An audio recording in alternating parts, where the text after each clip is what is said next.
2 months ago, I stood in the bathroom, tugging at a dress that used to glide over me like silk. He leaned against the doorframe, arms folded, eyes skimming me like I was a statistic. "You're really gonna go to that reunion?" he scoffed. "You still look pregnant. Sit this one out. No one wants to see that." The zipper in my hand slipped. He walked off laughing, phone already in his palm. 30 minutes later, I heard him, muffled through the vent, talking to someone, a woman. The laugh he used to reserve for me, now thinner, slick with charm. "She still thinks she's got it. Pathetic," he said. I didn't confront him that night. I waited. 10 years ago, I met Eric at a used bookstore. I was 24, broke, and pregnant with hope. He said I was luminous. Not pretty, luminous. That kind of word sinks into your bones. We moved fast. Love letters, late-night ramen, whispered promises under cheap fairy lights. He was charming, thoughtful, strategic, I'd later realize. We built a life. Or I did. He just lived in it. 3 miscarriages, 2 jobs, 1 unfinished degree. I stayed. He drifted. I started noticing the signs 6 months ago. He stopped kissing my shoulder when he left the bed, stopped asking about my day, cleared his browser history but left the scent of cheap cologne on his collar. Then the passwords changed. The late nights. The silence when I walked into a room. I found her name on a receipt tucked in his jacket.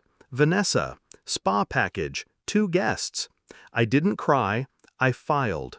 Literally. Bank statements, phone logs, recorded calls. Quietly. Methodically.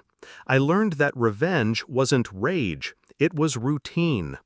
I started the unraveling with a smile. First, I called a lawyer. My lawyer. We mapped out a plan. Clean, legal, lethal. Then I opened a new bank account. Moved half our joint savings, which I'd contributed to more than he ever knew.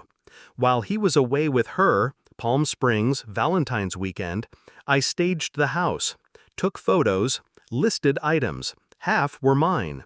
The other half, well, I was feeling generous. I priced them to sell. I sold the car under my name. The old Mustang? Gone. Canceled the insurance in his name. The idiot didn't notice. Then came the accounts. Netflix, Spotify, even the food subscription he bragged about. Canceled. Every last one. The look on his face when he opened the fridge and found it empty? Frame-worthy. But I wasn't done. I contacted his boss. "Did you know workplace affairs violate some company ethics policies, especially when they involve client funds and business trips to spas?"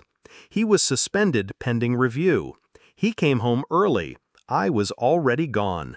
Left the keys, left the ring, took the silence.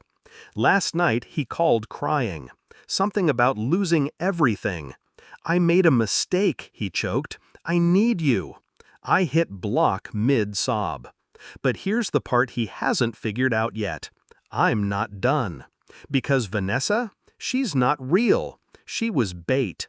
A borrowed name, a borrowed voice. My voice. I fed him a fantasy and watched him chase it into ruin. Every call, every plan, every lie. Mine. He fell for a woman who only existed when I picked up the phone and pretended to be everything he thought I wasn't. I turned myself into the ghost he couldn't resist. And now he's haunting himself. He told me to stay home. I did. And while I stayed home, I built a reckoning. Now, I'm just waiting for the final piece to fall. His HR hearing is Monday. They found the falsified receipts, the unauthorized charges. He'll be escorted out. And he'll turn to call me, to scream, to beg, to blame. But he'll find silence. No number, no trace. Just me, in a new city, under a new name, attending a reunion I wasn't supposed to be confident enough to show up to.